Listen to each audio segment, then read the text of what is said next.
Mamíferos! E aí, como é que vocês estão nesse final de dia de segunda-feira? Eu espero que vocês estejam muito bem. E hoje, para aqueles que não gostam de escutar um podcast muito carregado de muito tempo, a gente vai testar agora com um pouco menos de minutos para vocês, em torno de 30 minutos. E eu quero que vocês botem aqui no comentário se vocês preferem um podcast um pouco mais rápido ou quem sabe, às vezes, com um pouco mais de conteúdo por um pouco mais de tempo. Então, dessa forma, hoje estamos com duas pessoas maravilhosas aqui. Uma é a Thalita, não é isso, Thalita? Veterinária, trabalhando no leite aí há quantos anos? Há 12 anos trabalhando na área do leite. 12 anos no leite e agora eu vou tentar, hein? Dieter Pauls. É Sim, quase isso? É quase isso.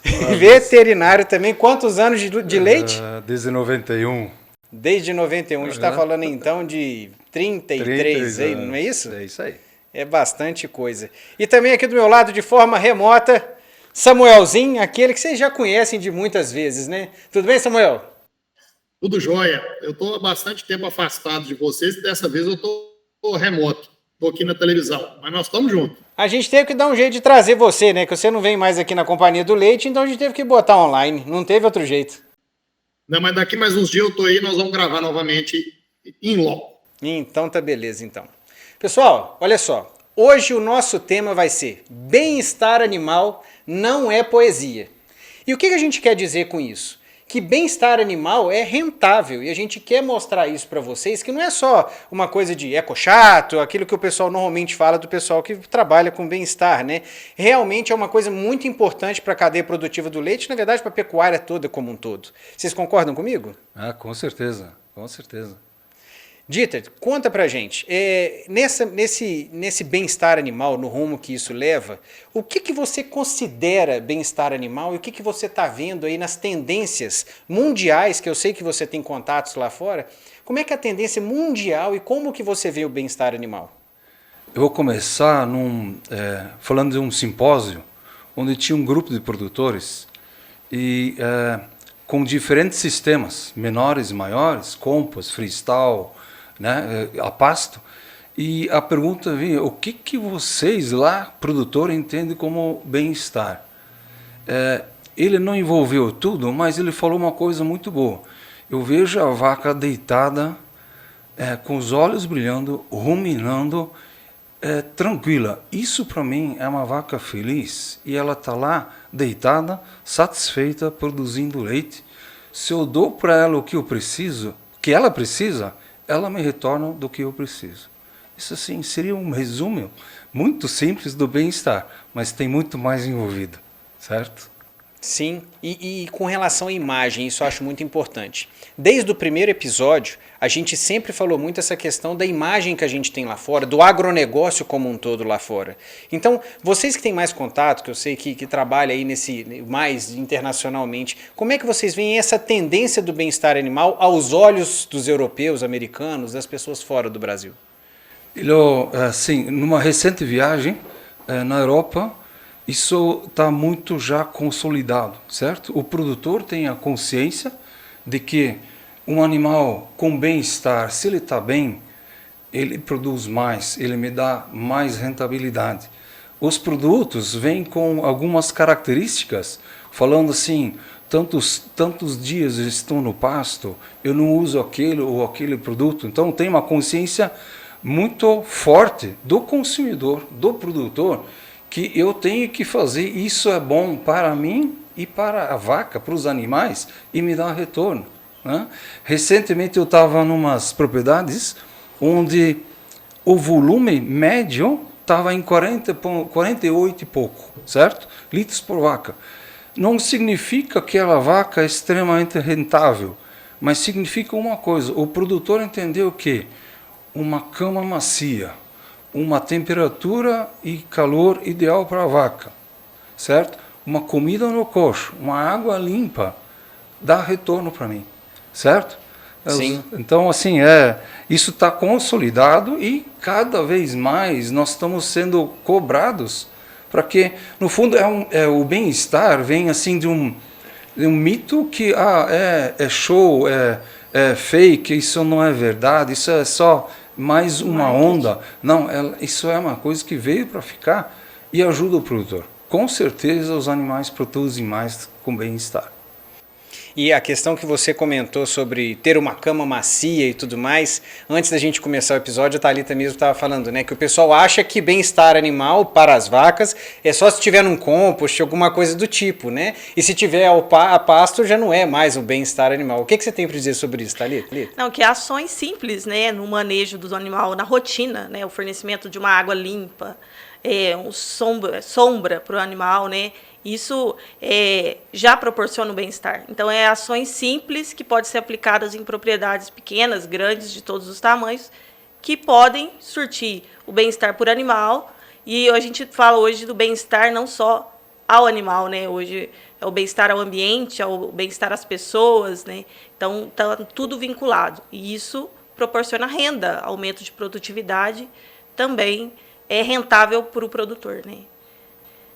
É aquela história básica, né? Não tem como eu ter uma vaca num ambiente perfeito e um funcionário, um colaborador que não esteja num ambiente apto para ele poder trabalhar bem, né? Em conjunto. E como é que será que ele vai tratar esse animal se ele não estiver bem, né, não, Samuel?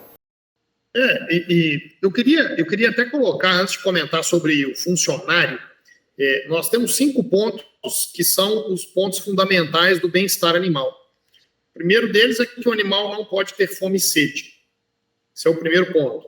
Segundo ponto, não pode ter dor ou sentir dor e ter alguma doença, né? Então tem que estar livre de doenças. Terceiro ponto, ele não pode ter desconforto. Aí entra o que vocês já falaram, né? A cama macia, a temperatura adequada, né? O ambiente está agradável. Ele não pode ter medo e estresse. E, por último, ele tem que poder exercer o comportamento natural dele. Deitar, ruminar, comer a hora que ele quiser, beber água a hora que ele quiser. Então, na hora que a gente passa por esses 5 pontos, o funcionário entra onde? Né? O funcionário entra em fornecer esses 5 pontos para o animal. Não só o proprietário, como o funcionário para limpar a cama, limpar um bebedouro, fornecer a comida no momento correto, né? Realmente levar esse bem-estar para os animais e, consequentemente, para ele. Se o ambiente está bom para o animal, claro que está muito bom para nós também. E você está falando para mim que o bom é se o funcionário também dormisse dentro do compost? Ué, se ele quiser, ele pode. Agora, se ele não tem coragem de beber a água que está lá no bebedouro para as vacas e de deitar na cama das vacas, então está errado. Aqui, como é que a turma está fazendo aí no norte de Minas para poder ter bem-estar animal nesse calor todo?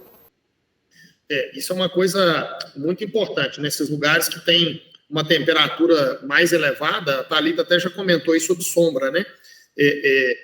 Então, a gente teria que começar primeiro com sombra de sombrite, né?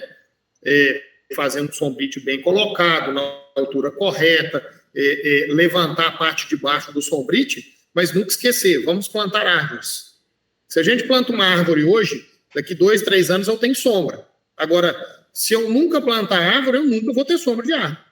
Então, aí já tem várias opções que a gente pode fazer de bosque, tem muitas coisas interessantes, né? Podem ser feitas com sombra tanto natural quanto artificial para dar conforto para essas vacas. Além, claro, dos confinamentos. E sombra, às vezes, é coisa simples, né, Dita? Como é que faz? Você estava comentando também que eu achei interessante, que o pessoal que não conhece acha que bem-estar animal é como a flor do lado. Como é que é o negócio? Não, assim, como foi falado, questão de sombra, né? Muitas propriedades não têm sombra. E hoje o sombrite é uma condição, uma situação muito boa e fácil, sem investimentos grandes, tá? E a vaca tem lá, você tem sombrite aí de 50%, 80% de quebra dos raios solares, né? Isso faz um bem violento para a vaca, né? Isso já tem está mais do que provado, né? Então, assim, às vezes o sombrite no pasto, em pontos, né, que ele tem abaulamento para não dar barro. Outra coisa, sombrite na beira do coxo de alimentação, para a noite, na tardezinha, não pegar nas costas das vacas, né? Então, assim, não precisa grandes investimentos para você proporcionar bem-estar para o animal. Então, isso é para cada tipo de propriedade, pequena, média, grande, todos podem proporcionar de uma ou de outra maneira, um pouquinho melhor, um pouquinho talvez deficiente, mas eles conseguem fazer e tirar isso, a vaca vai responder, certo? Isso está definido, está líquido e certo. Sim, e eu acho importante entender as outras formas de você fazer com que isso aconteça, né? É o que o pessoal fala, então agora eu vou ter que fazer um compost para minhas vacas terem um bem-estar tranquilo. Lógico que não, né? Se você fizer o bosque, igual o Samuel mesmo disse. Uma coisa que eu fico pensando, eu estou até com essa ideia, eu não sei o tanto que ela é prática e vocês às vezes podem me ajudar com isso. Se você começa a fazer uma integração pecuária floresta, em que eu vi uma dessa para corte, em que tinha os eucaliptos, e aí ele sempre plantava de 3 eucaliptos, sendo que esse aqui ia virar para um lado, o das bordas iam virar cada um para um lado por causa da sombra, mas o do meio ia sair muito reto para poder virar madeira mesmo, para poder virar movelaria e coisas do tipo, né? Mas eu achei muito legal que a pastagem no meio, ela funcionou bem, tinha um problema de luz e ele teve que tirar algumas árvores por causa disso, mas eu vi que a integração, de uma certa forma, funcionou ok, com sombra para todos os animais que ali estavam, né? E eu fiquei imaginando, será que numa integração, por exemplo, com a indústria, não conseguiria fazer algo em que o produtor plantaria eucalipto, teria sombra para os animais e a partir do momento que essa planta ela atinge uma altura boa para virar lenha, ele poderia cortar e fornecer para a indústria? E será que um negócio desse é possível? Com certeza é possível, né? Um exemplo muito bom dessas duas, por exemplo, com o eucalipto, é no gado de leite da Embrapa em São Carlos, São Paulo. Eles fizeram um sistema muito bom com uma pastagem perene, não sei se o que era Mombaça ou Tifton, e com eucalipto eles faziam o desbaste e quando chegava na hora, naquele momento vendiam para o mercado, certo? Uhum. Mas mesmo uma indústria, com certeza, Daniel, isso é interessante, né? E nós precisamos, e logo isso também já ajuda para a questão do bem-estar, que vem junto com sequestro de carbono, que hoje é um assunto no mercado, né?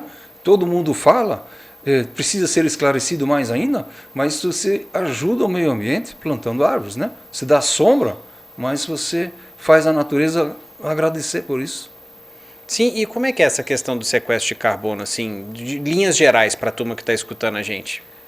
Nós temos no gado de leite, principalmente o metano, certo? Metano que vem da fermentação entérica e o nitrato nitroso, óxido nitroso, que vem dos dejetos. São os dois gases que sobem para a atmosfera e causam problemas aí. O gado, às vezes, o gado bovino é culpado de muito disso, né? Ele tem uma parte e nós precisamos trabalhar. E aí entra o bem-estar, entra muito nisso, porque a alimentação é a grande parte, grande responsável por isso. Quanto melhor a gente nutrir a vaca, quanto mais essa vaca produzir, mais nós diluímos o carbono. Tá? E aí essa parte da sombra, usando árvores, por exemplo, ela já vem como sequestrante do carbono, certo?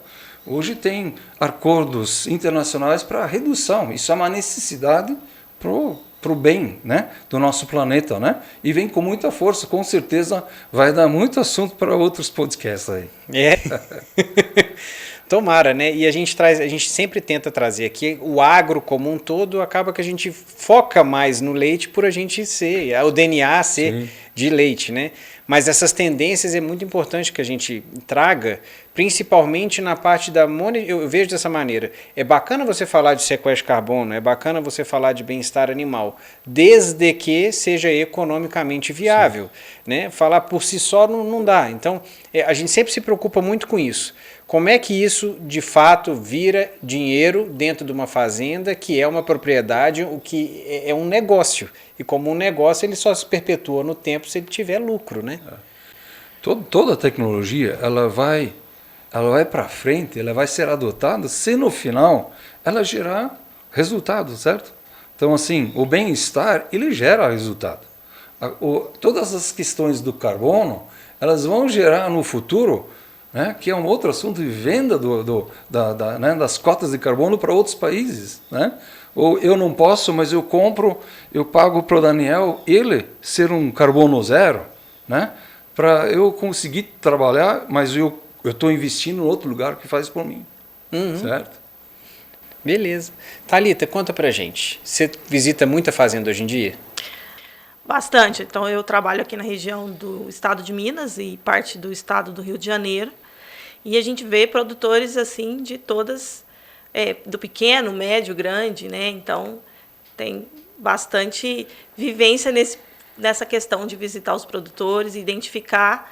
Hoje, o trabalho, a gente está com foco também e mostrar para o produtor que pequenas ações já vem a rentabilidade e proporciona também um bem-estar para o animal, né? Então, a missão do profissional hoje é essa. E conta pra gente, quando você chega numa fazenda, quais são as primeiras coisas que você bate o olho para ver se o bem-estar animal está no ponto? Tem água para o animal, né? É o básico, né? O animal tem fornecimento de água limpa, suficiente para ele, comida, né? Então, isso é o básico. Eu vejo, por exemplo, essas questões são muito interessantes, né? Tinha uma época que eu trabalhava em Goiás e a gente trabalhava... uma das frentes da nossa empresa era trabalhar com sal mineral. E aí eu via direto isso, o produtor chegar e falar assim, não, olha, tem sal no coxo, você não está vendo? Eu falei, sim, eu estou vendo que tem sal no coxo, mas o coxo parece mais uma tigela do que um coxo, né? Então você fornece aquilo que o animal precisa, mas ao mesmo tempo nem todos têm acesso. E tinha uma coisa que eu achava muito interessante que o Antônio Pinto, que era meu sócio lá, me ensinou, que era o seguinte, eles fizeram essa pesquisa, tinha um lugar que tinha sal mineral e a água ficava no outro canto. Então, naquele sistema, né, para o animal acabar andando mais no pasto, você coloca o sal mineral num canto, bota a água no outro, que ele acaba tendo que ir nas duas pontas. E o que se percebeu foi que os animais dominantes comiam sal mineral, por exemplo, só que depois que os dominantes comiam, eles iam embora beber água, e os que vinham atrás não iam fazer a mesma coisa, eles simplesmente seguiam os dominantes, então não tinham acesso à comida, né?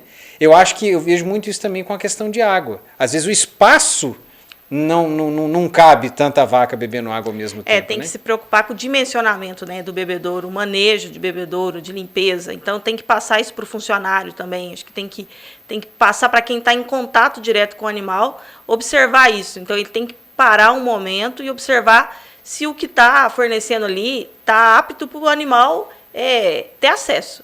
Porque não adianta ter e ele não conseguir acessar, né? Então, tem que observar os animais, que os animais, a gente fala que é os sinais os sinais da vaca, né? A vaca, ela só não fala, mas ela dá sinais. Então, tem que ficar atento. Uma das coisas que a turma esquece, né, Thalita, é a velocidade de enchimento do bebedouro. Às vezes o bebedouro está limpinho, ele está bacana, ele está no lugar correto, só que ele tem pouca água, tem muita vaca, 2, 3 vacas chegam, esvaziou o bebedouro e não tem reposição de água. Exatamente, a vazão, né? A gente tem a boia de vazão, então tem que ter um cuidado com isso também, se está tendo água proporcional ao número de animais. Não basta ter e colocou, virou as costas, tem que realmente observar e fazer a manutenção dos equipamentos, né? Porque é importante, é fundamental. E eu já vi isso, o bebedouro para mim é uma das coisas mais difíceis de calcular, né? Não é tão difícil. Assim, ó, a gente tem regras hoje definidas mundialmente. Por exemplo, a gente, no momento da ordenha, a gente desidrata a vaca. Tá? Vaca dando 40, 20, 30 litros aí, né? Quer dizer, nós estamos desidratando a vaca. A vaca sai da sala de ordenha com muita sede. E o que a gente encontra muitas vezes? Lá no final do barracão, ela tem que andar uns 200 metros para encontrar água. A vaca por si só é preguiçosa. Agora, se você, a medida, por exemplo, a sala de ordenha é 12, 6 de cada lado, sai 6 vacas, dá um espaço de 60 centímetros por espaço de coxo de água na saída da sala de ordenha. Para ela chegar, isso que ele falou da vazão, é fundamental. Com grande vazão, a vaca tem que chegar lá e beber com vontade.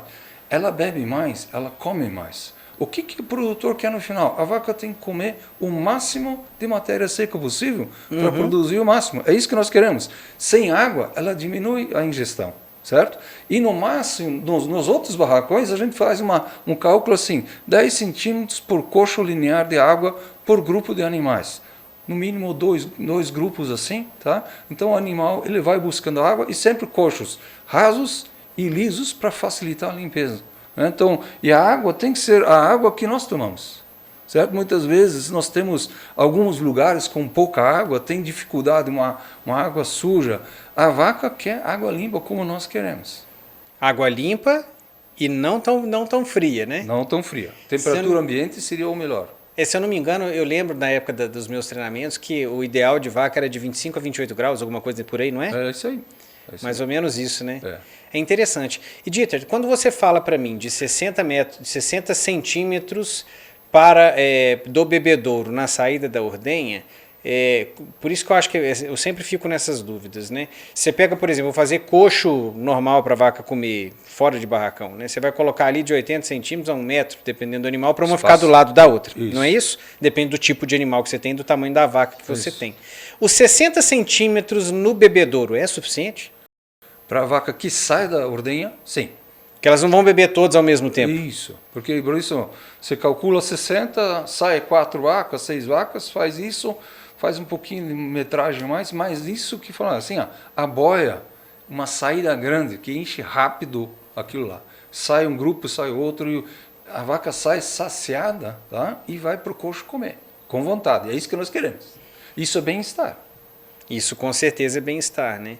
E eu acho bacana isso, que o ideal é o bebedouro ser raso, né? Raso.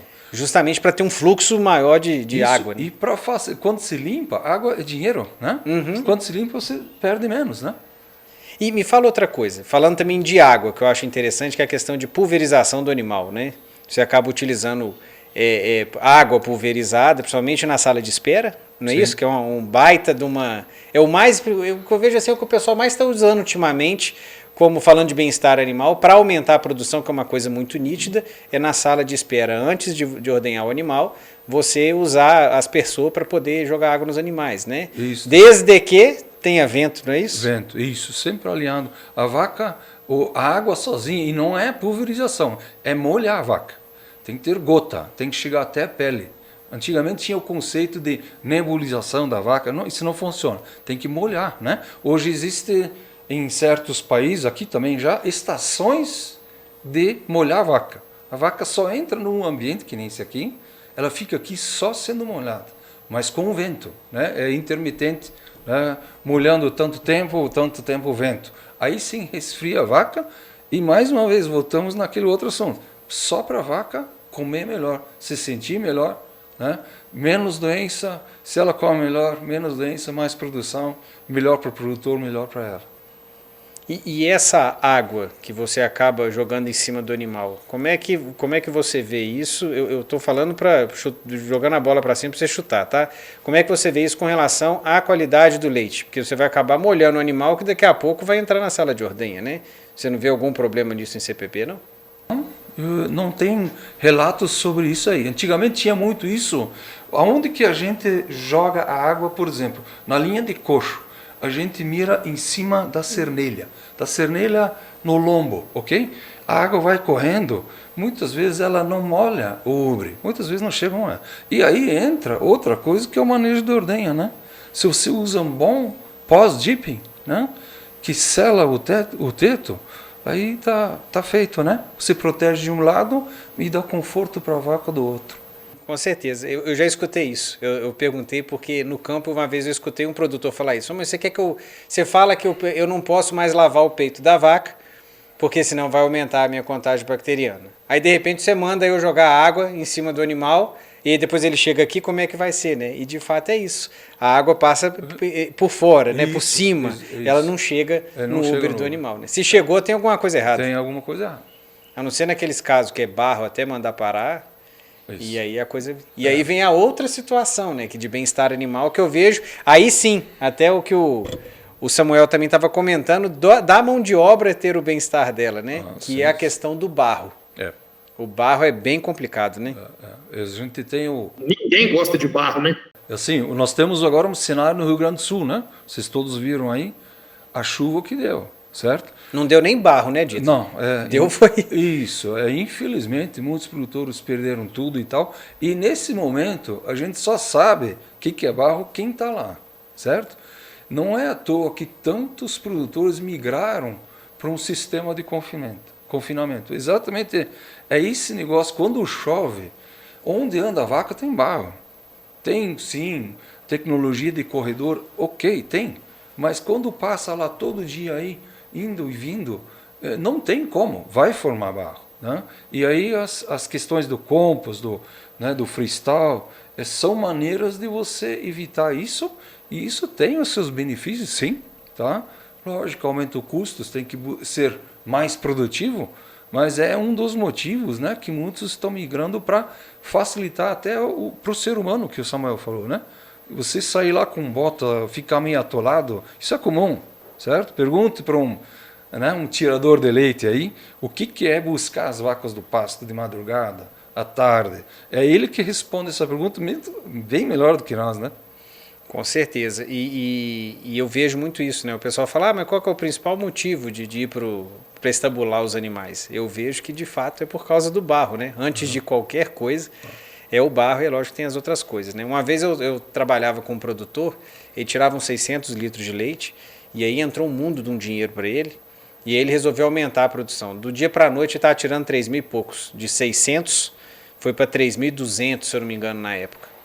E o que ele fez? Ele adaptou uma ordenha que era dentro de um redondel para poder tirar leite desses animais. E, obviamente, que o entorno não estava preparado. Nem a ordenha dele estava preparada. E aí começou a dar muito barro, ele teve uma ideia incrível. Ele pegou caco de telha, resto de construção e botou em volta da sala de ordenha. Então, assim, se vocês quiserem falar de bem-estar animal, é exatamente o contrário. Ele foi didaticamente oposto ao que tem que fazer. E começou o problema de casco um atrás do outro, óbvio, né? E achando que estava fazendo uma coisa muito bacana. E para melhorar um pouco, ele resolveu botar um carpete em cima do casco para não machucar mais o animal, sabe? Aquele tipo de coisa que depois você nem volta atrás. Porque como é que volta com tanto barro, com caco de telha e aquele negócio todo, né? Realmente é uma coisa muito terrível. Dos nossos pontos mais de bem-estar animal, temos mais algum que a gente tem que fazer para fechar o nosso podcast que a gente não comentou? Samuel, Dita, Thalita? A gente podia falar um pouco mais sobre o comportamento natural, né, que a gente acabou não falando sobre ele.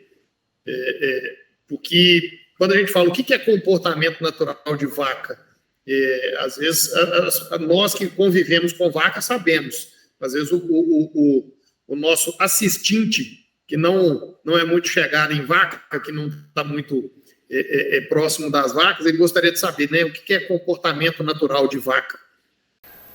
Olha, uma vaca, ela, quando a gente discutiu isso esses dias atrás, quando uma vaca está deitada, ruminando, é uma máquina de produzir leite. Tá? Então, uma vaca sai de uma sala de ordenha sem algum ferro impedindo ela, para ela, primeiro, se locomover sem se machucar, sem se assustar, certo? Ela achar uma cama seca e bem aconchegante, realmente fofa, certo? Nós trabalhamos esses dias aí com um grupo com a empresa Cow Signals, né, da Holanda, e eles falaram assim, a importância, a vaca sempre procura o meio mais seco e mais confortável para lidar. Isso é um comportamento natural dela, certo?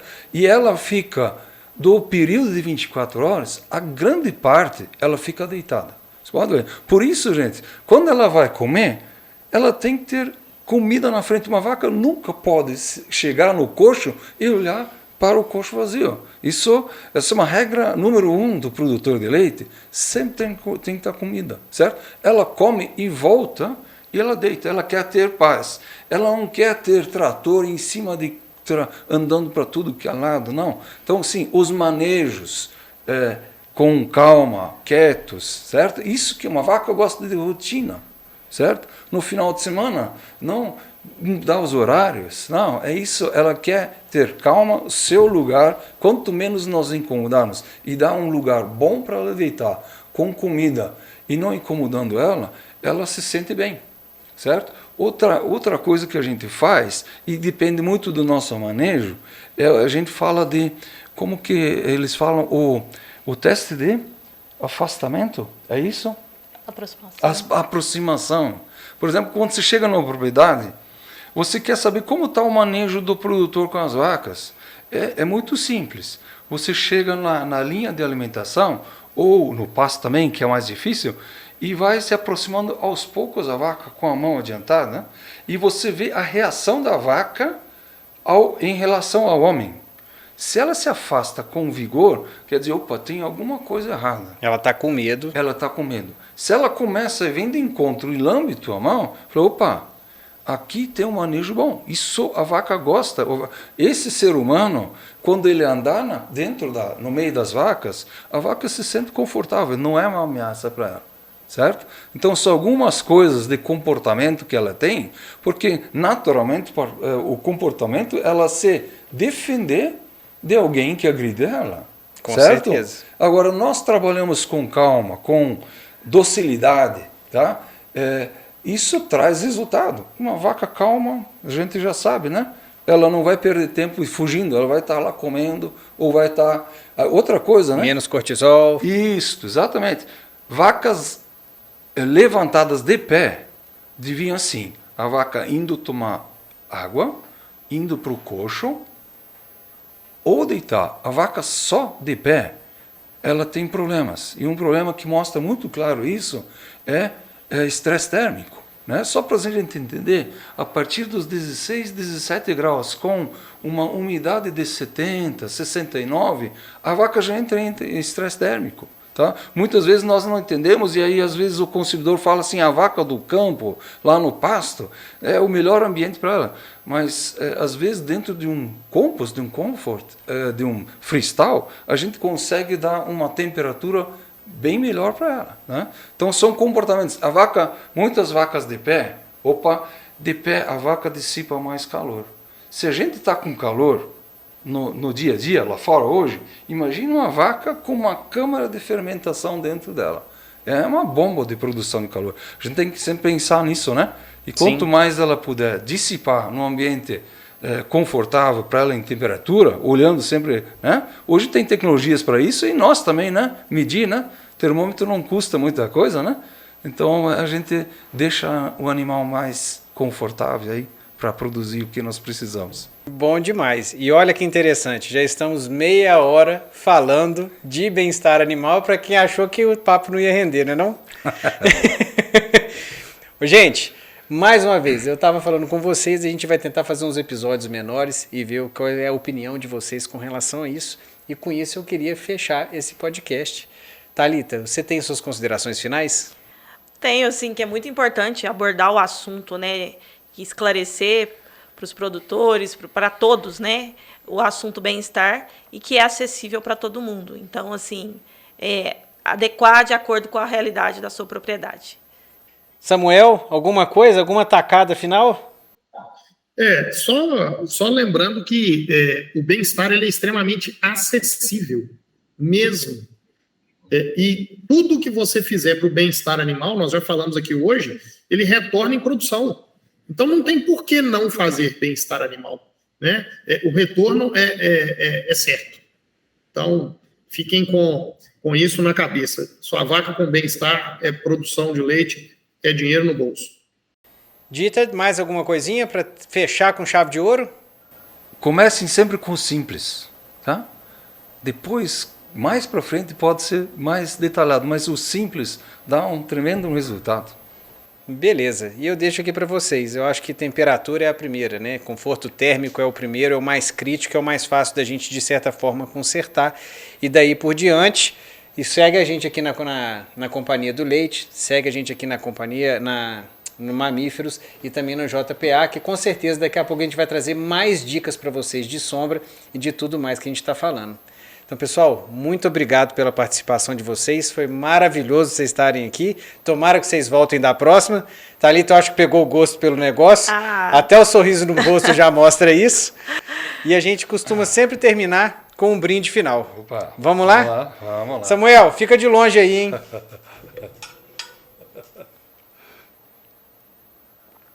É isso aí, pessoal. Até a próxima. Até segunda que vem.